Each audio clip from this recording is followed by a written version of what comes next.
Okay mga boss, magre-repair na naman tayo ng electric fan. Ito ay wall fan. Bagong-bago pa siya, nasira. Dinala sa atin, i-repair natin. Papakita ko na naman sa inyo ang isang klase ng pag-repair na wala naman kayong gagastusin kahit piso. Okay? So, wall fan naman siya. Papakita ko sa inyo. So, ito, subukan natin.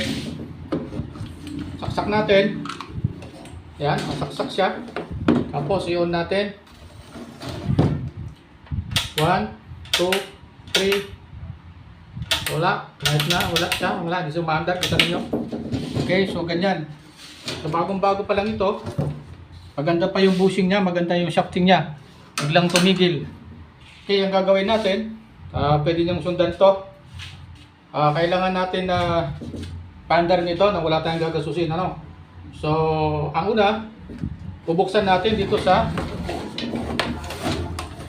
yung cover dito sa likod ng wall fan. Ayan, so binuksan ko na yan. Tapos tignan natin yung isang wire. Kung makikita nyo yan, ito yung wire, itang common sa plug. Ito, yung sa plug. Tapos yan, papunta dito sa dugtungan na ito. Papunta sa taas yung puti. Papunta sa motor. Okay? Yung tatlo naman, na yung 1, 2, 3 niya, ito yung kulay, andyan. Tapos meron pang isa na galing din sa power cord. Nakana naman siya ng switch. So dito tayo magko-concentrate sa walang hindi dumaan ng switch na wire. Okay, wala kayong ibang makikitang wire kung na hindi dumaan ng switch. Yun ang inyong ating i-open. Open natin siya. Wala kang gagastusin dito. Pakishare niyo sa mga kilala ninyo. At pakipalo din. Maghahanap tayo ng wire na manipis lang. Pwedeng ganito rin lang kakapal. Pwede makapal ng kaunti. Pwede mas manipis ng kaunti. Ito. Ang gagawin natin dito ay idudugtong natin dito sa ating wire. Open wire natin kanina. Okay. Yan. So nakadugtong na siya. Tapos ang gagawin natin ay susuot natin doon sa may neck, sa leeg. Lalabas siya ron.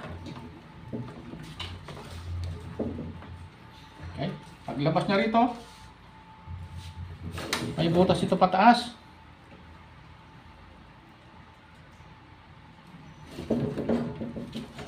Tapos lalabas yan dito, ilahin natin dito. Okay, yan. Ito yung capacitor niya, dalawa. Ang linya. Nag-open wire na ako. Para dyan natin susubukan na paandarin. Okay. So, lagay natin sa 0. Okay, naka-0 siya. Lagay natin sa 0. Okay, yan, 0. Okay.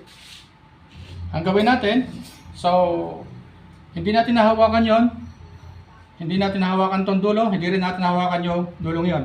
Okay?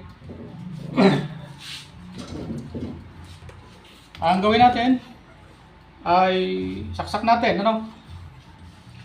So, ingatan nyo itong lumapat, So, saksak natin. Ito. Dito. Okay? So, hindi pa siya andar. Lagay natin sa 1. Okay? 1 na. Namagatik na ng 1. Ngayon, gawin natin. Ilapat natin itong wire na to dito sa isa dito. Tingnan nyo kung may reaksyon, umiikot siya. Ito muna sa kabila. Okay, makita nyo, umiikot siya. Ayun, Okay. So, yung ikot niya ay titignan ninyo kung tama yung ikot niya. So, ang ikot dapat nito ay clockwise. So, pag dito natin nilagay, baliktad ang ikot niya. Okay, baliktad ang ikot nito kung dito sa kabila ilagay. Ngayon, pag dito natin itatap sa kabila, subukan ko. Sa kabila tayo mag-tap. Yon. So, yan. Lapat ko na maayos para makita ninyo. Ito sa kabila, ito. O yun, so yun. Dito, tama yung ikot niya. So, dito natin to itatap. Okay, kasi doon sa kabila, baliktad. So, patayin ko muna. Subukan ko, no? Baka sabihin nyo, sa 1 lang siya umiikot. Lagay natin sa 2. Yun. Lagyan natin siya sa 3. Tap natin. Ayun. Okay? So, off natin. Tanggalin muna natin dito. Kasi magdudugtong na tayo. Dito. Dito natin lalagay, di ba? Kasi yun ang tamang ikot niya. So, hindi tayo nakasaksak ha. Kasi pagka nakasaksak tayo, baka kurito tayo. Tap natin dito. Yan. Okay, yan. Tapos, balik natin dito. Para hindi tayo makuryente o mag-ground.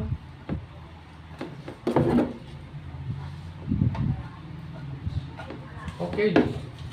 So, ganyan. Ang gagawin natin dyan, lalagyan natin ng tape magkabila para hindi maglapat. Lalagyan na natin yung taklob dito. Okay na yan, hindi ko na papakita. Okay, yung pagtitape. Dali lang naman mag-tape niyan, ano? May tape naman ako rito para matipid, ano? Sa oras. Tapean yan, dalawang yan. Okay na. Pwede na yan. So, subukan muna natin, ano? Hindi naman siya nakalapat, di ba? Okay, subukan natin. Lagyan natin ito. Saksak natin. Lagyan natin sa 1. Ayan na. So, wala ka gastos kahit piso. Huwag kayo magpagawa. Bagong-bago pa to. Hindi na tumigil. Pinapagawa sa atin 3. I-off natin. Okay na.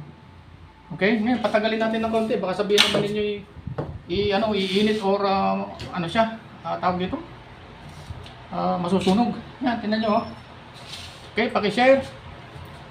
Saka paki-follow rin. Paki-like. Sana natutuli kayo sa aking video. So, tapos meron pa akong sasabihin sa inyo kung gusto niyo talagang tumagal pa siya, ng mas matagal, ay palitan nyo ang bushing at shafting. Sigurado ko sa inyo, tatagal ng ilang taon ito. Pinakita ko sa inyo na pag-repair na wala kayong gagastusin kahit piso. Salamat sa panonood.